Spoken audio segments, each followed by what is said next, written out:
Hey y'all, it's your girl Miss G, and you know what time it is. It's G time. It's time to get up, get active, and get it together. My purpose is to give advice, encourage change, and empower success. The goal is for us to grow, elevate, and excel. Everyday action is required for change, and you have the power to create change. Farewell to another year, and cheers to a new. I definitely could not end the year without coming by and giving you a farewell message. I know I've taken some time off this year. I've slowed down on my posting. But I have a few things still left in the bag for this very special occasion. I definitely wanted to come to you and just share a little message before we start this new year, before we enter into this new year tomorrow. No matter what type of year you've had, whether you've had a great year or not so great year, I think it's good to reflect on all that you've experienced in 2022. The highs and the lows, we can all take time to reflect and process all that we've been through. Maybe your year was a little both. I know for me, it wasn't a bunch of highs or a bunch of lows, but it was more highs and lows. For starters, I have this beautiful blessing growing inside my belly. While it has been an exciting and wonderful journey this year, it also came with a few challenges. I struggled with prenatal depression this year and a lack of self-care. That challenge was hard. It continues to be hard. The challenge is not shutting down and not ignoring the symptoms and the signs and trying to just say, I'm good. But treating the problem and really listening to my body and taking care of myself. Oftentimes we struggle alone. We suffer in silence. We think we're the only ones who are going through it.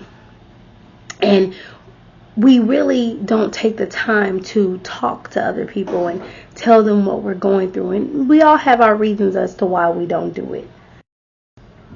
We oftentimes try to hide those parts of us that are not so lovely, not so fulfilling, not so post ready. We're not smiling through it. And like I said, we all have our different reasons as to why we may not share what's really going on with us. Whether it's like a lack of resources or a lack of support or not really knowing who we can trust with our business. And that's a big one. I don't trust everybody with my business, and I don't want to talk to everybody because not everybody may understand, and everybody's not always going to be there for you the way you need them to be.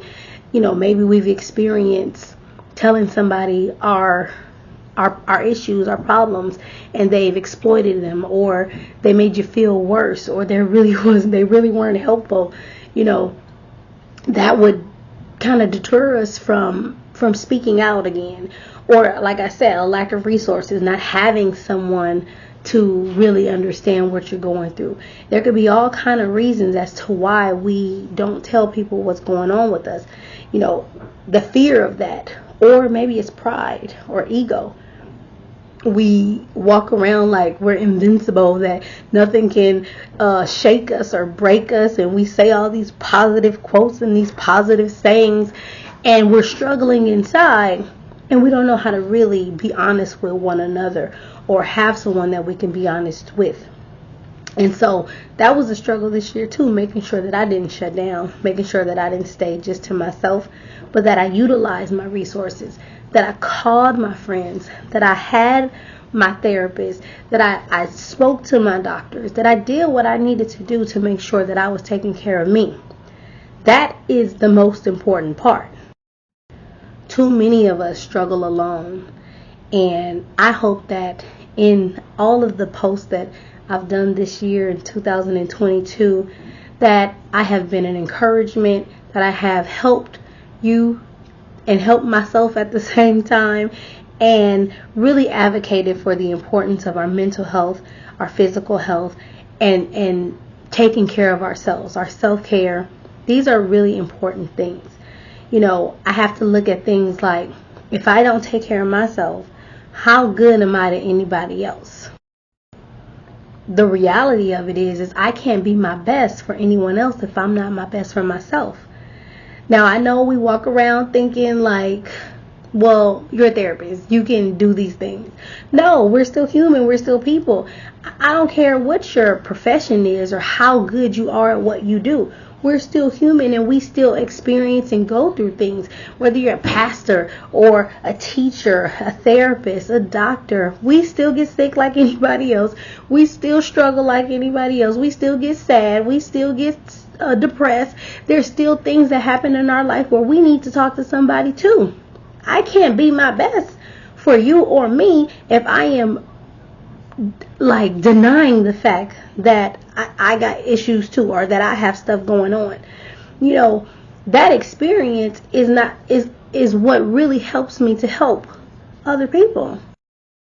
If you aren't taking the time that you need to take care of yourself, you are hindering yourself. You are creating destruction, not just for yourself, but for the people that you're helping. Everyone that you come in contact with, if you are not taking care of you, but you going out there and you pouring to other people, you are causing a problem. Because at some point, we're not going to just keep pouring. We're going to start bleeding onto other people. And as a mental health professional, as a helper, my job is to pour, not bleed. I don't want my issues to become your issues because I got issues. I need to talk to somebody about my issues just like you need to talk to somebody about yours. But I got to be doing my part first. You get me? Like I said, as a mental health professional, it's not just my job to help others, but it is my job to help myself. If I can't acknowledge and identify where I'm struggling, I am doing myself and others a dissatisfaction. I'm doing them a disservice. And it isn't good for anyone. I don't know about you, but I've worked too doggone hard to get to where I am, to jeopardize my livelihood, my business, my practice, my sanity, to have some pride that says, like, I don't need nobody else. Oh, I need somebody else. I need support. My support system has been my rock this year. And they continue to keep pushing me and keep helping me along the way to do what I do. So I hope that you have somebody that you can talk to. And I hope that this new year, if you haven't really sought the help that you need or have felt alone, that you really get out there and trust somebody and create a support system for you. One thing that I hope in this next year, as I continue to advocate for mental health and mental wealth, that we stop taking advice and listening to folks who aren't willing to do the work themselves. We can't take mental health advice from people who aren't taking care of their mental health too. We can't be emotionally immature teaching people how to be emotionally mature. It just doesn't make sense. It doesn't work. I can't take financial advice from somebody with no job and staying on their mama couch. Like, what? That doesn't even make sense. We have to do stuff that makes sense. We can't learn how to do something from somebody that's not doing it. I can learn what not to do, but learning what to do, it takes somebody with experience to say, hey, let me show you the ropes. Let me give you a little advice on what I've been through and how I got through it. You know, we tend to just listen to anybody that has advice, and that can really get us in trouble. I would say that if you are not seeking mental health advice from a mental health professional, once again, you're doing yourself a disservice. We said it on our self-care video. Your friends are not your therapists. Your family are not your therapists. They may be your support team. They may be your support system, but they're not your therapist. You have to, you don't go to, well, I would go to my aunt with some medical advice because she is a nurse. But at the end of the day, she's going to tell me to call my doctor, to go to my doctor. They're going to give you the advice that you really need to do what you need to do for yourself. We can't just go to anybody with our problems. Mental health is real, y'all, and we really have to pay attention to our mental health and go out there and get the help that we need to help ourselves. We out here just getting advice from people who have an opinion about something. Look, I'm not trying to take relationship advice from somebody that's not in a relationship. Y'all need to start running and stop asking folks for help that can't help themselves. If they sentence start off with, if I were in your shoes, you need to go ahead and say, excuse me, Whether excuse yourself out the room, go to the bathroom, take a deep breath, and use a one-liner, a boundary one-liner. Thank you for your help. Right now, I'm looking for a little more help in this area from somebody who's been through it. It's okay to tell people no. You don't have to sit there and just take what people tell you because they got some opinion or input on it. Say no. It's okay to say no. Everything that you're hearing for you, everything that somebody has isn't for you. And you have to be willing and understand what you can take and what you can't take. That's what knowing your limits is about. What we hear and who we hear from is important. Let's not go into another year with the same issues, trying to solve them the same way.